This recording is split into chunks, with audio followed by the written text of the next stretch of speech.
और दोस्तों कैसे हो यार सारे। मैं आप सभी को वेलकम करता हूं आप सभी के favourite YouTube channel JR college में, जो कि एक पार्ट है यूट्यूब चैनल जेआर ट्यूटोरियल्स का। दोस्तों मेरा नाम है गौरव मुंद्रा और मैं जो कॉमर्स के बच्चे हैं खासकर उन सभी को 11th एंड 12th वाले वो सभी को मैं एसपी एंड ओसीएम पढ़ाता हूं। और आज का ये लेक्चर आप सभी के लिए मैं लेके आ चुका हूं। और ये जो लेक्चर है दोस्तों एसपी के बच्चों का है जो मेरे से 12th की पढ़ाई कर रहे हैं। और साथ ही साथ मैं बता दूं दोस्तों ये उसका लेक्चर 1 लेसन नंबर 11। तो मतलब और ये लेसन अपने को कंप्लीट करना है दोस्तों। और इसके बाद एक लेसन वो है स्टॉक एक्सचेंज का। देखा सुन के कितना अच्छा लग रहा है, बच्चे के चेहरे पे खुशी। सर स्टॉक एक्सचेंज क्या बात कर रहे हो आप, बिल्कुल। तो वो एक लेसन और ये फाइनेंशियल मार्केट वाला लेसन। और इसके बाद आपके पूरे एसपी के सिलेबस को हम वाइंड अप करेंगे। तो वाइंड अप करने से पहले दोस्तों मेक श्योर करो आपने हमारे चैनल को सब्सक्राइब किया है कि नहीं। पता चला आपने सारी हमसे अच्छे से पूरा सिलेबस कंप्लीट किया लेकिन आपका ध्यान ही नहीं गया कि अरे सब्सक्राइब भी तो करना होता है। तो भाई आप भी प्यार बांटो थोड़ा सा, ठीक है दोस्तों। लाइक कर देना है, दोस्तों के साथ इस वीडियो को शेयर करना है। अगर आपको कोई भी डाउट समस्या कोई भी आपकी डाउट्स वगैरह है दोस्तों, एक काम करो आप यहाँ पे मुझे कांटेक्ट कीजिएगा। कमेंट सेक्शन में आपको प्यार बांटना है, डाउट्स भी पूछ सकते हो। लेकिन अगर आप मुझे इंस्टाग्राम पे कांटेक्ट करोगे तो दोस्तों मैं आपको वॉइस के थ्रू आपके डाउट्स को क्लियर कर सकूंगा। और एक बार दोस्तों वीडियो स्टार्ट करने से पहले मैं आपको ये बोलना चाहूंगा, जिसके भी डाउट्स बाय एनी चांस अब तक अनक्लियर है, अनसॉल्व है, प्लीज एक बार आप मुझे वापस टेक्स्ट कीजिएगा इंस्टाग्राम पे कि सर रिप्लाई दे दो। भाई कितना भाव खा रहे हो तुम, क्योंकि कभी कभार कैसा होता है ना आपके मैसेजेस जो है मिस हो जाते हैं यार, क्योंकि बहुत लोग के टेक्स्ट आए हैं, सबके डाउट सॉल्व हुए हैं, लेकिन फिर वो नेक्स्ट टेक्स्ट करते हैं ना तो वहां पे शो नहीं होता है कि आपके द्वारा कोई मैसेज आया गया है। तो इसलिए मैं बस इतनी सी आपसे रिक्वेस्ट करूंगा। चलो भाई लेसन का नाम पढ़ो मेरे साथ, फाइनेंशियल मार्केट। कौन सा मार्केट है भाई? फाइनेंशियल वाला।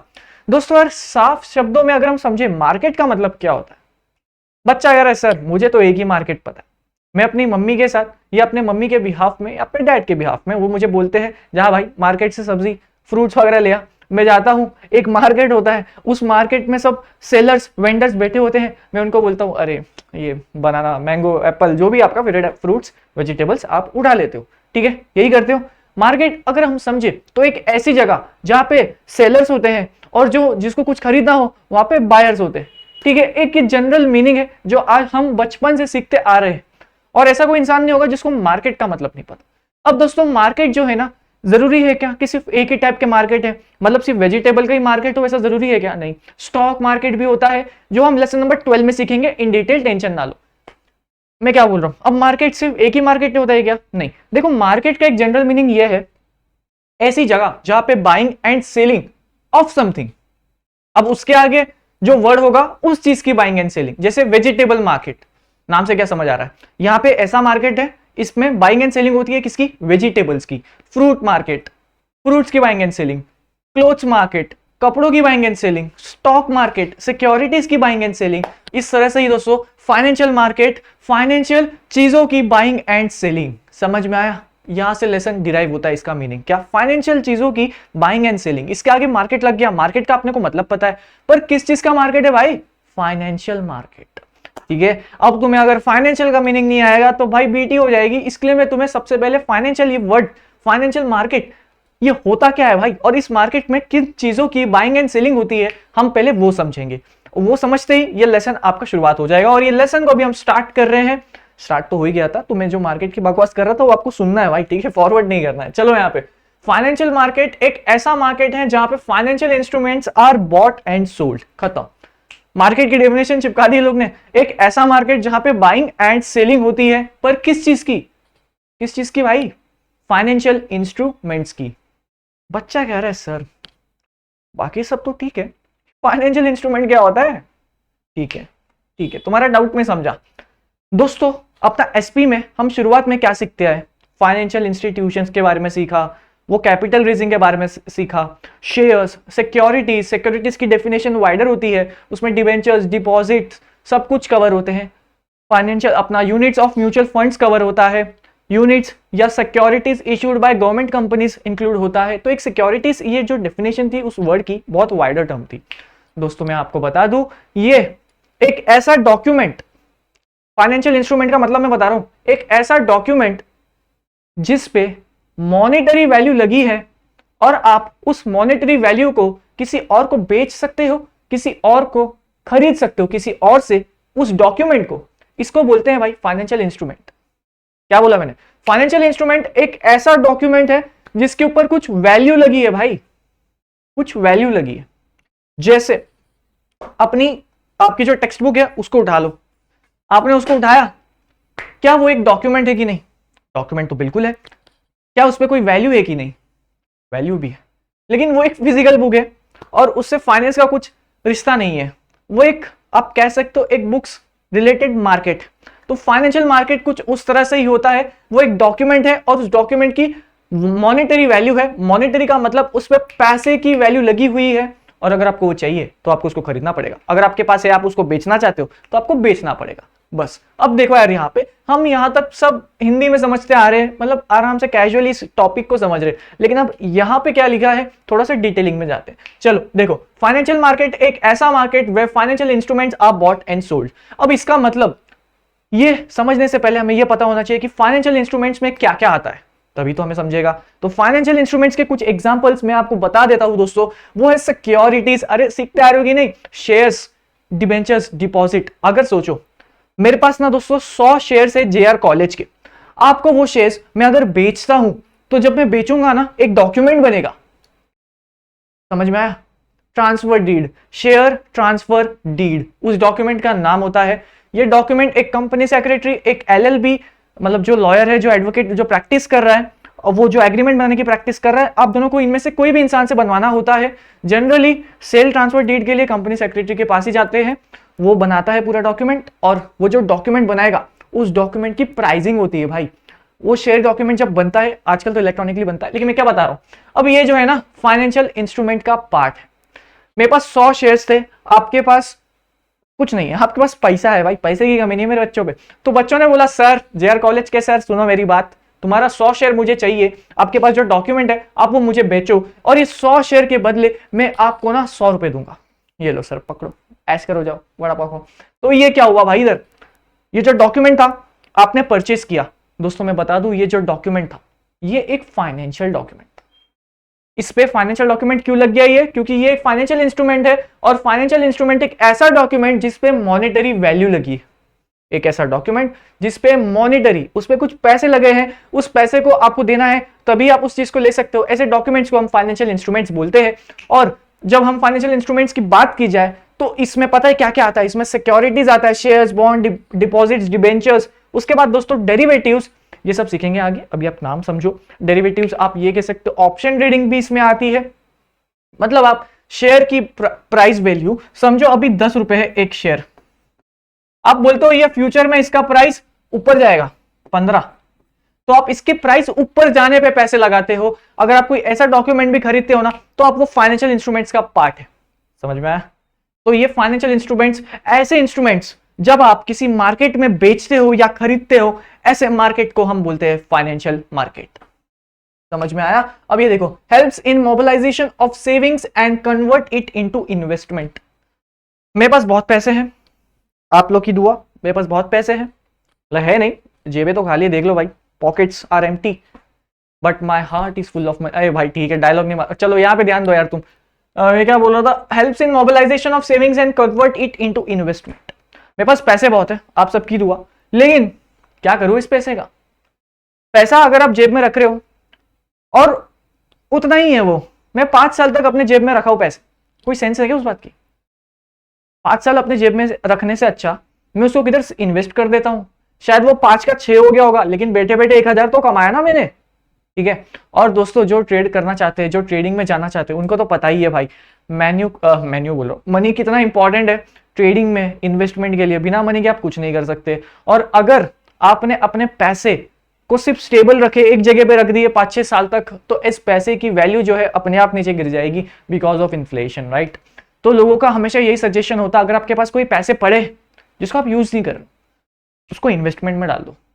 लेकिन रिस्क तो ऑब्वियसली रहेगा, इन्वेस्टमेंट का रिस्क भी तो होता ही है, वो सारी चीजें आपको ध्यान रखनी पड़ती है। लेकिन फाइनेंशियल मार्केट एक ऐसी मार्केट है जहां पे फाइनेंशियल इंस्ट्रूमेंट्स का बाइंग एंड सेलिंग होता है। और अगर कोई इंसान जो अपने पैसे इन्वेस्टमेंट करना चाहता है, तो फाइनेंशियल मार्केट भी एक सोर्स है जहां पे वो अपने पैसे इन्वेस्ट करेगा। अब दोस्तों आप में से बहुत सारे बच्चे होंगे जो ट्रेडिंग करते होंगे, इक्विटी शेयर्स खरीदते होंगे, प्रेफरेंस शेयर्स खरीदते होंगे, डेरिवेटिव्स खरीदते होंगे। काफी बच्चे जो ये लेक्चर देख रहे होंगे ने ऑलरेडी ट्रेडिंग स्टार्ट कर दी होगी। तो इसका मतलब यह है दोस्तों, आप सभी फाइनेंशियल मार्केट में जाते हो और बाइंग एंड सेलिंग करते हो। समझ में आया? तो financial market is a very wider term. इसमें आप ऐसी सिक्योरिटीज ट्रांसफर करते हो, मतलब बाइंग एंड सेलिंग करते हो, वो ऐसी डॉक्यूमेंट होती है जिसपे कोई वैल्यू लगी। समझ में आया? तो ये था फाइनेंशियल मार्केट। इस चीज का एक बार आप चाहिए तो स्क्रीनशॉट ले लो, क्योंकि इसको मैंने एक डायग्रामेटिक फॉर्म में बनाया है, तो शायद आपके लिए बेनिफिशियल होगा, आई गेस। ठीक है, तो ये एक चीज का एक स्क्रीनशॉट लीजिए, उसके बाद अपन नेक्स्ट टॉपिक पे चलते हैं। आई होप दोस्तों आप सभी को फाइनेंशियल मार्केट क्या होता है मैंने बहुत डिटेल में समझाया है, पूरा 10 मिनट का इंट्रोडक्शन इस पे लगाया है, एंड आई होप आपको समझ में आया। अब ये 5 मिनट्स का टॉपिक है जो हम इसको कंप्लीट करेंगे, फंक्शंस ऑफ फाइनेंशियल मार्केट। ठीक है, माना कि ये फाइनेंशियल मार्केट है, लेकिन भाई इसका काम क्या है, कुछ ऐसा बताओ तो ये यूजफुल है कि नहीं, वो बताओ गाइस, ये इंपॉर्टेंट क्वेश्चन है ये। ठीक है, फंक्शंस ऑफ फाइनेंशियल मार्केट आया है, ज्यादा नहीं पूछते ये वाला, बट आया ये क्वेश्चन आया, पक्का आया। ठीक है, तो अब इसकी खास बात पता है क्या, इसके हेड पॉइंट्स का गेम है। अगर आपको हेड पॉइंट्स याद हो जाते हैं, अंदर की एक्सप्लेनेशन अपने मन से लिख, बाइक गिर क्यों रहा हूं, अंदर की एक्सप्लेनेशन आपकी मन से लिख कर आओ, कोई बीटी नहीं। ठीक है, लेकिन अगर आप ये क्वेश्चन समझो 5 मार्क्स के लिए आता है और आपने सिर्फ 6 पॉइंट लिखे ना, आपको 3 मार्क मिलेंगे, ना कम ना ज्यादा, 3 ही मिलेंगे। और ये क्वेश्चन 5 मार्क के लिए आता है, तो आप अगर 8 पॉइंट्स लिखते हो तब 4 की बातें होगी, 4.5 की। और अगर कोई बच्चा 10 के 10 पॉइंट लिख के आता है, तो मेरे दोस्त तेरे 4.5 पक्के हैं, और हर एक एक्सप्लेनेशन में 2 से 3 लाइन तूने लिखा है, लेकिन तेरे पास टाइम की कमी हो सकती है। ठीक है, तो आपको हर चीज का ध्यान रखना पड़ेगा, कभी भी बहुत कम मत लिखो, कभी भी बहुत ज्यादा मत लिखो, इसके लिए मैं हमेशा 8 पॉइंट बोलता हूं। चलो, functions of a financial market, transfer of resources. दोस्तों देखो यार, सीधी सी बात है, अगर मेरे पास कोई फाइनेंशियल इंस्ट्रूमेंट है, मेरे पास कोई कंपनी के शेयर्स है, जैसे अभी मेरे पास जेआर कॉलेज के शेयर्स है, अब ये जो जेआर कॉलेज का शेयर है मुझे इसको बेचना है, तो मैं कहां बेचूंगा, कौन से मार्केट में जाऊंगा, मैं जाऊंगा फाइनेंशियल मार्केट में। मैं फाइनेंशियल मार्केट में अपने शेयर्स ऐसा बोल दूंगा, अरे सुनो भाई मेरे को अपने शेयर्स बेचने, तो मैं वहां पे सेलिंग के लिए अपने शेयर्स को ऐड कर दूंगा, और जो भी बायर होगा वहां पे आके उसको खरीद लेगा। इसको बोलते हैं भाई फाइनेंशियल मार्केट का इस्तेमाल, और इसको बोलते हैं फाइनेंशियल इंस्ट्रूमेंट। मेरे पास जो शेयर था वो क्या था, फाइनेंशियल इंस्ट्रूमेंट। ये क्या है, ट्रांसफर ऑफ रिसोर्सेज। सोचो ना यार, अगर फाइनेंशियल मार्केट नहीं होता तो मैं राह चलते आदमी को पूछता क्या, भाई सुनना मेरे पास एक फाइनेंशियल इंस्ट्रूमेंट है, तो उसको खरीदना चाहते हैं क्या, खरीदना है भाई, प्लीज प्लीज प्लीज खरीद ले। मैं लोगों के घर घर जाके बेचूंगा कि उसको, ये काम को थोड़ा आसान कर दिया एक फाइनेंशियल मार्केट लाके। तो ये इसका एक फंक्शन, ट्रांसफर ऑफ रिसोर्सेस। आपके पास जो भी चीजें हैं आप उसको एक बहुत ही अच्छी लोकेशन से, बिना कोई स्ट्रेस लिए, बिना कोई परेशानी किए आप उसको सेल कर सको, टाइप ट्रांसफर ऑफ रिसोर्सेस वाला पॉइंट। अब आप इसको अपने मन से लिख कर आओ, कोई प्रॉब्लम नहीं है, आपके टेक्स्ट बुक में क्या लिखा है 2-3 लाइन उसको रीड करो, वहां से एक लाइन उठाओ, अपने मन से लिखो ट्रांसफर ऑफ रिसोर्सेस, कोई प्रॉब्लम नहीं। फिर क्या है, प्रोडक्टिव यूजेज। देखो यार दोस्तों, प्रोडक्टिव यूजेज था कि नहीं, कहां मैं भटकता दिन भर कि मेरा शेयर खरीद लो, मेरा शेयर खरीद लो। कुछ लोग तो मुझे बोलेंगे, अबे जाना भाई, क्या ये सब क्या बेच रहे तू, हमें तो फ्रूट्स वगैरह चाहिए, शेयर कौन खरीदता। सोचो ना यार दोस्तों, तुम ऐसा मॉल में जा रहे हो, ठीक है, तुम लोग मॉल में जा रहे हो, मैंने एक अपना ऐसा एक शॉप रेंट पे लिया है, मैं वहां पे बीच में बैठा हूँ, हाँ भाई 100 शेयर बेच रहा हूँ, चाहिए तुम्हें, नहीं ना, बहुत अजीब लगेगा ना। तो हम लोग के लिए एक मार्केट बना दिया अलग सा, उस फाइनेंशियल मार्केट, प्रोडक्टिव यूजेज। आप उस मार्केट का यूज करो, आप किधर भटको नहीं, आपको किसके पास जाना ना पड़े, आप सिर्फ सीधा सीधा आप इस फाइनेंशियल मार्केट में आ जाओ और वहां पे सेल बाय करते रहो। दोस्तों आपके दिमाग में ख्याल आया रहेगा ना, सर ये मार्केट है क्या, सच में है क्या? तो मैं बता दूं, स्टॉक एक्सचेंज फाइनेंशियल मार्केट की ही एक, उसकी ज्यादातर बात कर रहे हैं। ठीक है, चलो अभी क्या, एनहेंसिंग इनकम। दोस्तों मैं आपको बता दूं, जैसे देखो मेरे पास शेयर्स थे एक कंपनी के, शेयर्स मेरे पास जो है वो ये एक डॉक्यूमेंट है, और ये जो डॉक्यूमेंट है ये एक फाइनेंशियल इंस्ट्रूमेंट है। यहां तक तो आपको समझाना। अब सोचो ना यार, मेरे पास जो शेयर्स थे, मैं एक इक्विटी शेयर होल्डर हूं, तो बदले में मुझे डिविडेंड मिलेगा। लेसन नंबर 10 में हमें सीखा।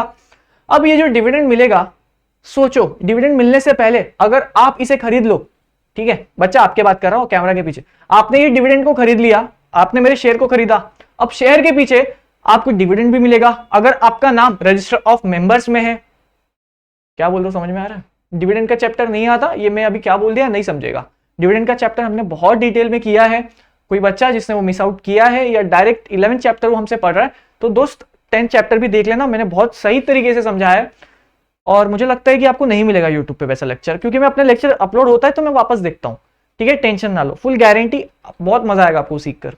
वो मेरा पर्सनली फेवरेट लेक्चर है लेसन नंबर 10 के सारा, कि बहुत हैवी टॉपिक है डिविडेंड, और हर कोई नहीं समझता, बट अगर आप समझ जाते हो तो very good.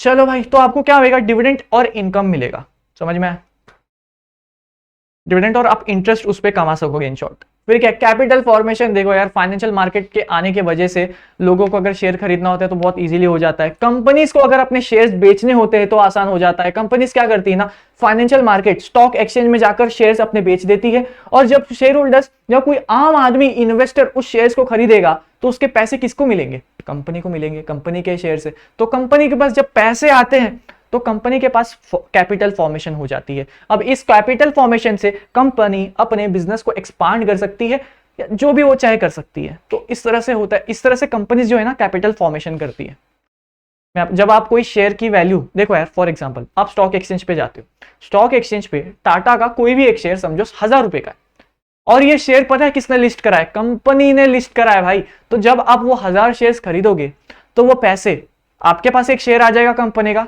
Well and good, 1000 रुपए का एक शेयर आ जाएगा, वेरी गुड। लेकिन जब आप 1000 रुपए की पेमेंट करोगे तो एक बार का तो आप स्टॉक एक्सचेंज के इसमें पेमेंट करोगे, लेकिन वो पैसे जाएंगे किसके पास, सेलर के पास।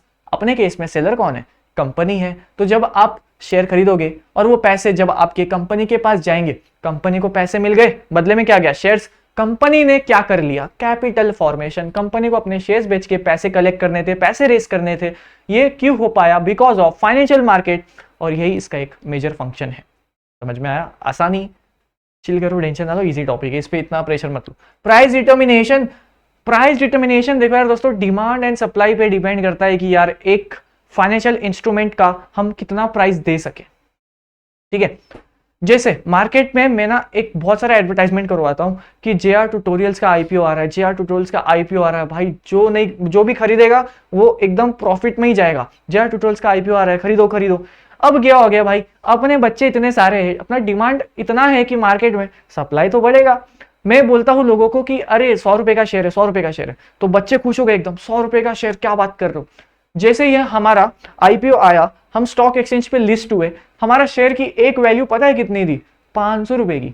अब ये जो 500 है, मैंने कितने में बेचने की बात की थी, हमारी पूरी जेआर ट्यूटोरियल्स ने 100 रुपए की। लेकिन बिकॉज ऑफ मार्केट में जो डिमांड थी ना, लोग इतने उतावले थे कि उस चीज की प्राइस बढ़ चुकी है क्योंकि उसका डिमांड था। अब उसकी सप्लाई फिर कम हो जाएगी क्योंकि फिर लोग, हर कोई उसको खरीदना चाहेगा, अरे भाई मेरे पास मेरे को दे तू। ये क्या था, डिमांड पे डिपेंड करता है। तो इसको बोलते हैं प्राइस डिटर्मिनेशन। जो भी फाइनेंशियल इंस्ट्रूमेंट्स होगी, इनकी जो प्राइसिंग है ना, डिमांड एंड सप्लाई पे बहुत डिपेंड करेगी। एंड डिमांड एंड सप्लाई आपने दोस्तों इकोनॉमिक्स में सीखा है, एंड आई होप आपने सही से सीखा है, ठीक है। ठीक है, चलो फिर क्या, सेल मैकेनिज्म। सेल मैकेनिज्म यानी कि आप जो भी इंस्ट्रूमेंट बाय करते हो, चाहिए वो कमर्शियल पेपर हो, चाहिए वो डेरिवेटिव्स हो, वो ना एक मार्केटेबिलिटी पे डिपेंड करता है। और मार्केटेबिलिटी एक ऐसा वर्ड है, इसका मतलब ये ability of that instrument to be get sold. अब यार देखो मैं क्या बोल रहा हूं, फाइनेंशियल मार्केट में ना ऐसा जरूरी नहीं है कि आपने कुछ शेयर सेल करने पर डाल दिया, कोई डिबेंचर्स आपने सेल करने पर डाल दिया तो वो तुरंत सेल हो जाएगा। सोचो एक ऐसी कंपनी जैसे गोल्डी, गोल्डी लिमिटेड, मतलब एक पब्लिक कंपनी है। अब गोल्डी लिमिटेड पता है क्या दोस्तों, ये कोई तो कंपनी थी, ये गोल्ड वाली रिलेटेड कंपनी थी। मार्केट में न्यूज फैल गई कि भाई ये नकली गोल्ड बनाता है, ये सबको बोलता है 24 तोला सोना है, लेकिन ये असल में क्या करता है, रात भर जग के उसको गोल्ड की पेंटिंग करता है, ठीक है। तो ये कंपनी अब लोगों के नजरों में आ चुकी है। इसका नाम खराब हो जाएगा कि नहीं, नाम तो खराब हो जाएगा भाई, फ्रॉड के लिए पकड़ा जाएगा अलग, लोग मारेंगे इसको अलग। अब ये क्या था, सेल मैकेनिज्म, क्या मेरी कंपनी की अच्छी हो जाएगी, अब क्या मेरी कंपनी के फाइनेंशियल इंस्ट्रूमेंट्स बिकेंगे। सुनो, मार्केट न्यूज में ऐसी अफवाह चल रही है कि नकली गोल्ड बेचता है, अगले दिन मैं आके बोलता हूं सुनो सुनो दोस्तों, सुनो सुनो, मैं तुम सभी को गोल्ड इंस्ट्रूमेंट्स दे रहा हूं, तुम गोल्ड मत खरीदो। तुम आज, आपको पता होगा आजकल गोल्ड में भी ट्रेडिंग हो गई है, आपको असली में गोल्ड नहीं खरीदना होता, आपको एक डॉक्यूमेंट खरीदना होता है, उसमें लिखा होता है कि इस पर्सन ने इतना गोल्ड परचेस किया है। आप इसको भी आप एक फाइनेंशियल इंस्ट्रूमेंट बोलते हो।